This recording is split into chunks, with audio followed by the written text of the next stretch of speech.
Mark Ingram was suspended for the first 4 games of the 2018 regular season after the National Football League determined the running back had violated their performance-enhancing drugs policy, depriving the New Orleans Saints of one half of what last season was the league's best-scoring running back duo.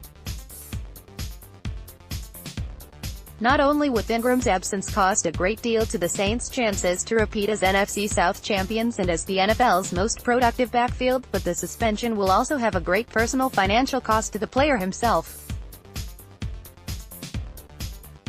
Originally set to earn a base salary of $4 million to play in the 2018 season, by virtue of his being absent for a full quarter of the regular season, Ingram will also lose approximately $1 million in money.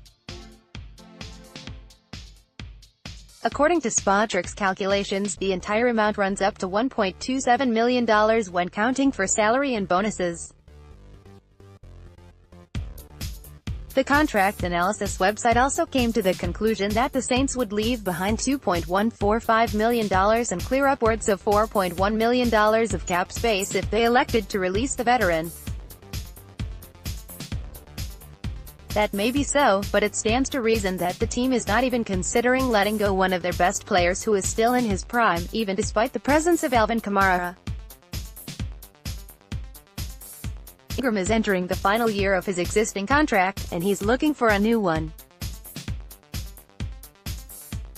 Notably this offseason, Ingram hired new representatives to aid him in his effort to land a new agreement with the Saints organization, a task that became somewhat more interesting after news of his 4-game absence to begin the 2018 season.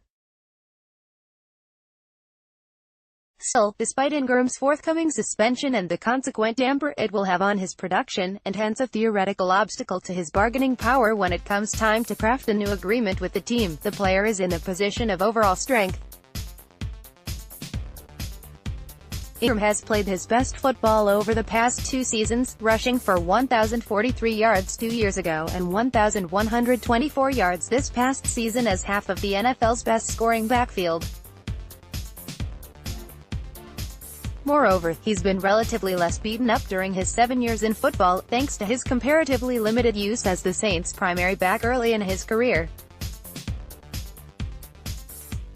He didn't rush the ball over 200 times until his 4th pro season, and before then had carried the ball only 356 times in total. Compare that to DeMarco Murray, drafted the same year as Ingram, 2011, who with Dallas rushed 542 times in his first 3 years.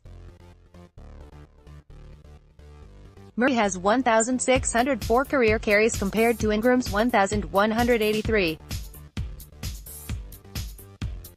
"I feel like I'm only getting better," Ingram said this offseason. "I feel like my career is just starting and only just beginning. I feel like I'm going into my 8th year, but I haven't had a lot of wear and tear on my tires.